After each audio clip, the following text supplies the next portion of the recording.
Hey everybody, Scoutcrafter here again, midweek Wednesday. We have a great show planned for you today, a lot of different things. First thing I want to start off with is I wanted to show my appreciation for something that's often overlooked on most of us, especially men, and that is the eyebrow. And I'll tell you why the eyebrow is so important. Have you ever seen somebody without eyebrows? They look absolutely strange. It's funny how those two little pieces of hairline, or if some have one going across the middle of their forehead, but eyebrows are so important to make us look sane and human. And I know this because back in the old days when I was working, we had a guy at work who had a nervous condition and something happened to him and he lost all the hair on his body.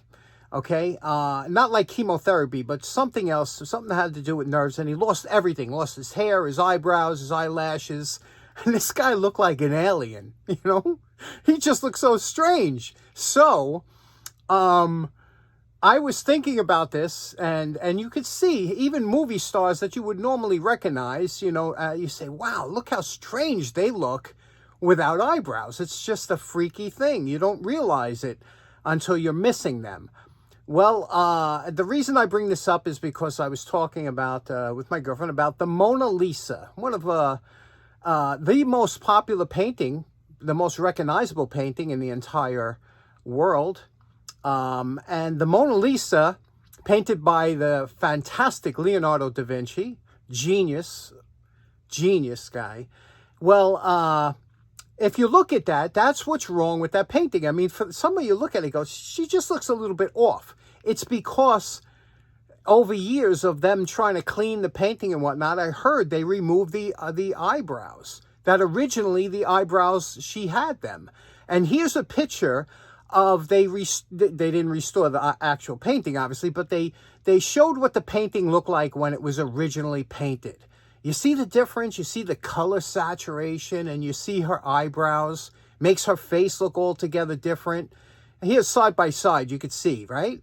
What a difference eyebrows make. So kudos to people with eyebrows, right? It's unappreciated, but so important. Okay, to start off today's episode, we, when I go to the Long Island Tool Meet, which used to be a club, great guys down there. Two guys that I've known for many years, brothers, by the name of Roger and Mike. And you know them because I've shown what they always bring something down for the meetings or something for the show. Great guys, two brothers. They get along great. It's so nice to see. And Roger and Mike brought some stuff down, and that's what we're going to tackle today. And let's get started right away. Okay, first off, let's start off with my buddy Roger. Okay, now Roger, I know Roger actually longer than Mike because I've been buying stuff off of Roger for in fact, almost all the clamps I have, and I must have 50 clamps, almost all of my clamps came from Roger. Roger is an expert with clamps. He can pick out good clamps. He knows the difference, the junk, and he gets them at a good price, and he sells them at a good price. He makes like $1 or $2 a clamp, and he turns them over, and that's what they do. Now, this clamp here is a beautiful clamp. One of my favorites. This is a actual C clamp, okay? Because it's shaped like a C. And it's funny because in most of our clamps are shaped like a G, and that's why over in the UK they call them G clamps. But this is a true C clamp here in the US, and this one's made by Jorgensen. You can see here, it's a quality clamp. Let me see if you can get that. Can you see that there, Jorgensen? It says 176, I believe. Again, it's hard to see. Anyway, it's in great shape. It's twisted. Now I'm going to show you if you can see the twist here. You see the twist? Yeah, you could see that. It's twisted. Now, Roger said maybe you could, throw this on a day. He likes to see the stuff on the channel, as we all do. But I'm going to show you how to take this out.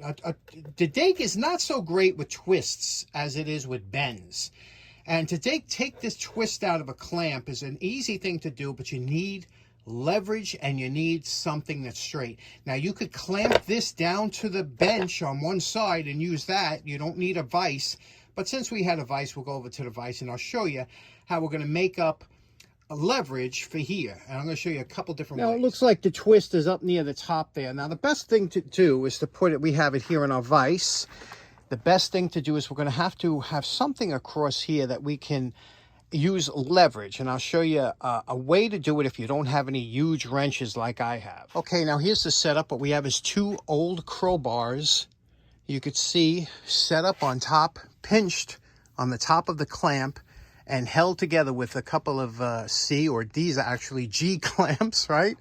And we're using that for leverage, okay? You could use 2x4s, you can use wood, you can use anything, but here I'm using crowbars, and I'm going to show you how easy we can bend it without using any big tools. Okay, here we go.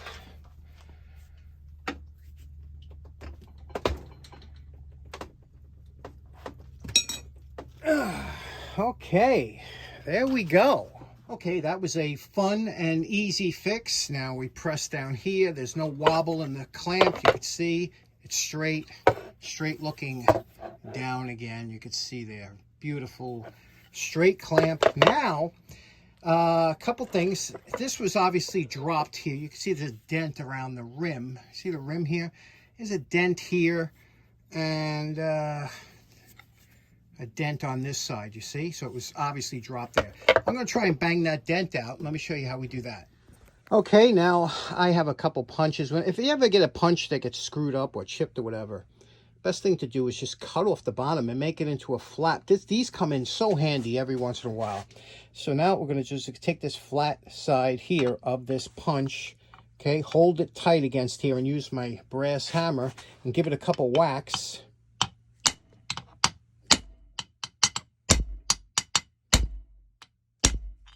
Okay, until you have that worked out. Okay, we knocked out that little, looks good there. Now what we want to do is wire brush the clamp, especially the threads here. The threads here are a little bit tight, you know, when you're moving it, and we'll make that nice with a wire brush. But I'm going to use my heavy-duty big wire brush. I'll show you that. Okay, we're pulling out the big guns here. This is a 10-inch heavy-duty stiff wire brush, which is great for removing rust, especially around the threads of this clamp. Let's use it.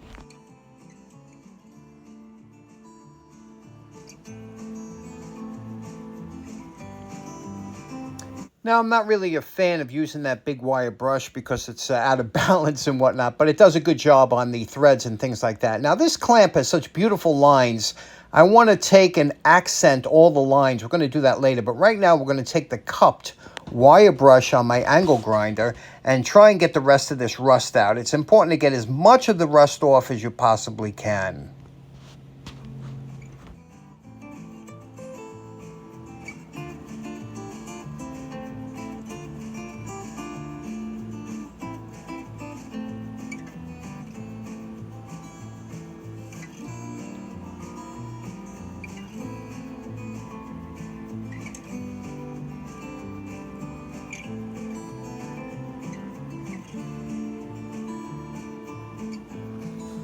Now, once you're happy with everything, the final step is to take some, I use 91% isopropyl alcohol, wipe everything down, get everything super clean, and that preps it for the shellac that we're going to put on. Okay, while we're waiting for the shellac to dry on that beautiful clamp, let's talk about Mike's contribution to today's show, and that is, first of all, Mike gave us 2 great books on knots. Now, I have a lot of books on knots, and I really enjoy, obviously, knots and rope work. But this one here by Eric Fry, you can see here, it's a good book, but you can see here the illustrations are in black and white, okay? Now, no matter how good the information is, sometimes with black and white, especially when you're joining 2 ropes, it can be a little bit more confusing to follow when the illustrations are in black and white. Whereas when you have a book like this, that the illustrations are in color, notice how easy it is to notice the difference between the ropes when it's in color. It is a much easier book to follow, especially when you're doing complicated knots with multiple ropes, because they separate the colors of the ropes to make it easier for you to distinguish. So if ever you're going to look for a book on knots, try and get one in color. This book here is just so much easier to see, especially see here how they separate the two colors, and you could see, whereas when it's black and white, it's much harder to follow. So these are great books, really good books. And also, Mike also said, do you know what this is? I wasn't sure, but I knew it was a military grease. I didn't know. This is really interesting. What this is, it's a G354. It's new old stock. It's aircraft and instrument gear and actuator grease for extreme temperatures, usually on the bottom side. So this grease is good from minus 73 degrees Fahrenheit to 121 degrees Fahrenheit. So think about how cold minus 73 degrees is, you know, and this will still have the viscosity to perform its job of lubrication. So this has never been opened, and I don't even know how to open it. It says tear tab, but you can see here the date here is March 12th, 1951. Okay, so what do you say we open this up, take a look at this. This will be the first time in many years that this sees light. Let's open it up and see what this grease looks like. Okay, this says tear tab. Now, I don't know what that means, so I'm going to take a pair of lineman pliers here, and we'll just see if we can't tear the tab. Okay, pull this back like this. All right, there we go. It's tearing off, you could see. These military containers are usually pretty easy to figure out how to open, because a lot of guys had to do this in the field, you know. So let's wrestle with this for a minute and see how this thing comes apart. It looks like a regular paint can. This looks like just a cover. So let's take that. Okay, now once this tab is ripped off here, you just pull it and there we go. See that? It pops. This ring is meant specifically, I think, for shipping, so that it keeps everything from popping off during shipping or transportation, whatever. Let's open this up now and see what's inside. Okay, these are always great for opening any kind of can. Just work your way around it. Even though it is grease, it's not like paint or something, but just work your way around it so not to deform the top. Oh, I could smell it. Has a kind of an unusual smell already. Okay, there we go. Let's take a whiff. Okay, not too much smell. Almost like a petroleum jelly, it feels like. You know, you see it has that kind of the texture of like almost like a Vaseline substance. But I guess this is made in such a way that this grease will work all the way down to sub-freezing temperatures. And it feels slippery. Very nice. What awesome. I love greases of all types. So there we go. G354. They still sell it today. You could still buy this grease today, not just new old stock. You could buy it made today, and that's what it's for. How cool is that? Okay, the clamp is dry. You know my favorite part. Remember what the clamp looked like before we started. And we're calling this project done. What a beautiful clamp this is, isn't it? Jorgensen 176. Let me show you here what we did to it. First of all, we highlighted all the beautiful lines of this clamp by taking it down to bare metal. And the back here, took it down to bare metal. The inside, as you can see, we took that all down to bare metal. And we didn't polish it out or anything, but we just accented the lines because it's just such a lovely clamp. We obviously fixed the bend in it. We fixed here, this swivel's so easy now. It's so smooth. We greased it after cleaning it. And here, and this is important, on all your clamps, the swivel pad, you know, push grease into that pad, push it in deep, and a little bit of oil on top of the grease will keep it nice and smooth. This has to spin freely. And the reason is because when you clamp down and push down on something, you want that to spin and hold it tight. Another nice thing about that, we were able to keep and accent the lettering here, the Jorgensen 176. Can you see that? And made all the edges. Another thing is the edges have to be smooth. So even after you take this down, you have to smooth and put a bevel on all the edges. So when you hold this clamp, it's smooth. And the shellac is a fantastic finish. There's 2 coats of shellac on here. What's so nice about it is that's the original metal casting finish. There's no color, no paint. However, if you do want to paint it, you can always paint over shellac, as it makes a fantastic primer.